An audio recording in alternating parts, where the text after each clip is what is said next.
Generally आपने देखा होगा कि वीडियो गेम्स में एक बॉस फाइट होती है, एक एंड फाइट होती है, जिसमें एक बिग एनिमी होता है एंड प्लेयर उस एनिमी से फाइट करता है। आज तक मैंने कभी बॉस फाइट नहीं क्रिएट की थी, तो इसलिए मैंने डिसाइड किया कि हम हमारी क्यूब रनर गेम के लिए एक बॉस फाइट क्रिएट करें। बिकॉज एक बॉस फाइट को क्रिएट करना आखिर कितना मुश्किल हो सकता है, राइट? ये फंस गया। लेकिन उससे पहले अगर आप हमारे चैनल को सपोर्ट करना चाहते हो तो प्लीज इस वीडियो को लाइक जरूर कर देना, बिकॉज इससे हमें बहुत ज्यादा सपोर्ट मिलती है।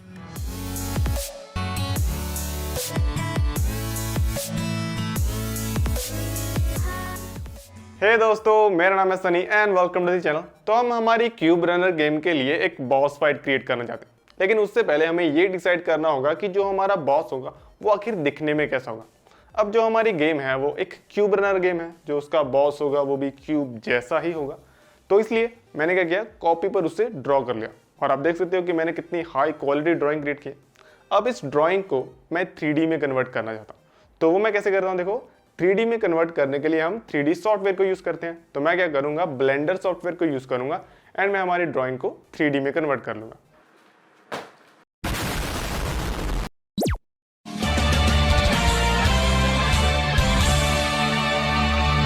तो ये है हमारा मॉडल।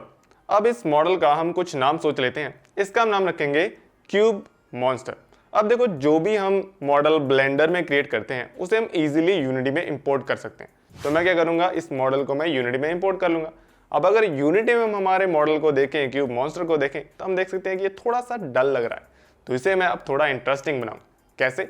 मैं क्या करूंगा, मैं एक व्हाइट ग्लोइंग मटेरियल क्रिएट करूंगा एंड उस मटेरियल को मैं एक क्यूब के ऊपर अप्लाई कर दूँ एंड इस क्यूब को मैं हमारे इस मॉन्स्टर की आईज की जगह पर सेट कर दूं, इससे कि ऐसा लगेगा कि हमारे जो मॉन्स्टर है उसकी आईज ग्लो कर रही हैं। इसके अलावा मैं अनदर ग्लोइंग मटेरियल क्रिएट करूंगा ग्रीन कलर का, उसे भी मैं एक क्यूब के ऊपर अप्लाई करूंगा एंड उस क्यूब को मैं जो हमारा मॉन्स्टर है उसके जो ये पॉइंट्स हैं यहाँ पर मैं उसे सेट कर दूँ।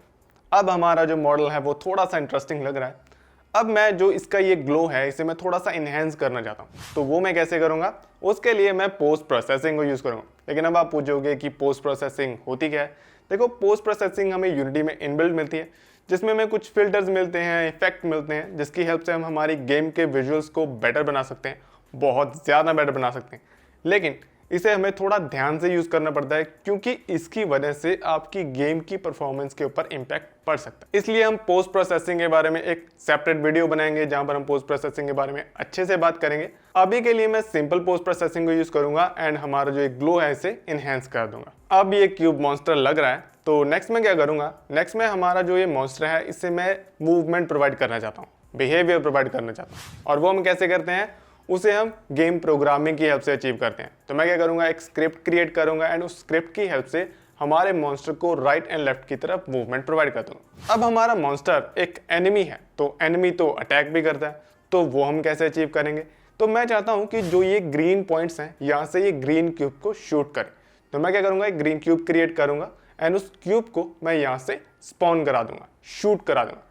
लेकिन अगर आपने कभी बॉस फाइट्स देखे हैं तो उसमें आपने देखा होगा कि हर एक बॉस का एक अटैक पैटर्न होता है। तो मैं चाहता हूं कि हमारा जो ये बॉस है इसका भी एक अटैक पैटर्न हो। तो मैं एक सिंपल अटैक पैटर्न क्रिएट कर लूंगा, जिसमें मैं ग्रीन क्यूब्स को राइट से लेफ्ट की तरफ शूट करा दूंगा, लेफ्ट से राइट की तरफ शूट करा दूंगा एंड इनमें वो सभी क्यूब्स एक साथ शूट होंगे। इससे क्या हुआ, एक सिंपल अटैक पैटर्न क्रिएट हो गया एंड हमारा बॉस भी रेडी हो जाएगा। लेकिन हमने बॉस तो रेडी कर दिया, अब बात आती है प्लेयर की। बिकॉज अगर एनिमी प्लेयर के ऊपर अटैक करेगा तो प्लेयर को भी तो खुद को डिफेंड करना पड़ेगा, राइट? तो मैं क्या करूंगा, मैं प्लेयर से रेड क्यूब को शूट करा दूं। मतलब कि जिन रेड क्यूब्स को हम कलेक्ट कर रहे थे उसे हम एज अ एमओ यूज करेंगे एंड उसे ही हम शूट करेंगे। जिससे क्या होगा, प्लेयर एनिमी के ऊपर अटैक करेगा, एनिमी प्लेयर के ऊपर अटैक करेगा। लेकिन अब मैं डैमेज को शो करना चाहता हूँ। तो डैमेज को हम कैसे शो करते हैं, उसके लिए हम हेल्थ बार को यूज करते हैं। तो मैं क्या करूंगा, एक एनिमी के लिए हेल्थ बार क्रिएट कर लूंगा, एक प्लेयर के लिए हेल्थ बार क्रिएट कर लूंगा एंड उसे मैं प्रोग्राम कर दूंगा कि अगर रेड क्यूब एनिमी से टकराए तो एनिमी की हेल्थ कम हो और ग्रीन क्यूब प्लेयर से टकराए तो प्लेयर की हेल्थ कम हो। लेकिन यहाँ पर एक पॉसिबिलिटी और भी आ जाती है, और वो ये है कि अगर दोनों क्यूब्स आपस में टकराएं तब क्या हो, तो तब वो एक दूसरे को कैंसल आउट कर दे। तो वो भी हम प्रोग्राम कर लेंगे। तो ऐसे हमारे पास हमारा जो ये गेम प्ले है रेडी हो जाएगा। हमारा गेम प्ले तो रेडी है, अब इस गेम प्ले को मैं थोड़ा इंटरेस्टिंग बनाना चाहता हूँ।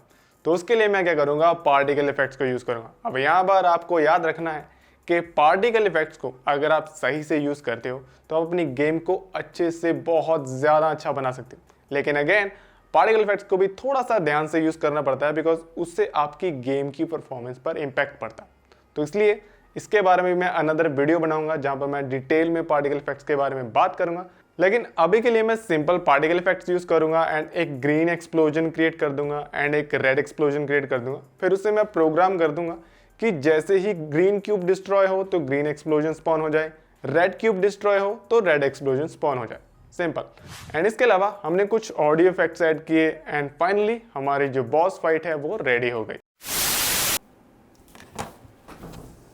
अपडेट हुआ क्या कि कुछ दिन से ना बारिश बहुत पड़ रही थी, तो दिमाग में आइडिया है कि क्यों ना गेम में भी बारिश पड़े। तो उसके लिए मैंने क्या किया, उसके लिए मैंने अगेन पार्टिकल सिस्टम को यूज़ किया एंड सबसे पहले हमने रेनफॉल का इफेक्ट क्रिएट कर दिया। उसके बाद मैंने सोचा कि इसके साथ हम एक और इफेक्ट भी क्रिएट कर लेते हैं, तो मैंने लाइटनिंग इफेक्ट क्रिएट किया जिससे कि हमारी गेम में बिजली चमकने लगी।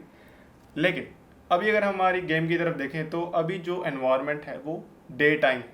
मैं चाहता हूँ कि हमारी गेम में नाइट का टाइम हो। तो उसे हम कैसे अचीव करेंगे, उसके लिए हम हमारी लाइट्स को ऑफ कर देंगे। करके लाइट्स किसने ऑफ की? अरे 50 रुपया कट ओवर एक्टिंग की वजह। अभी हमारी गेम में एक लाइट है राइट, जो कि है डायरेक्शनल लाइट। अगर हम इस लाइट को ऑफ कर देते हैं तो क्या होता है, हमारी गेम में नाइट हो जाती है। तो चलो फाइनली हम हमारी गेम को टेस्ट करते हैं।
तो ये थी हमारी बॉस फाइट। आई नो ये कोई बेस्ट बॉस फाइट नहीं है, बट इससे मुझे काफ़ी कुछ सीखने को मिला। तो आपको भी ऐसे एक्सपेरिमेंट करते रहना चाहिए, बिकॉज हो सकता है आप कुछ बेस्ट ना क्रिएट कर पाओ, लेकिन उससे आपको बहुत कुछ सीखने को मिले।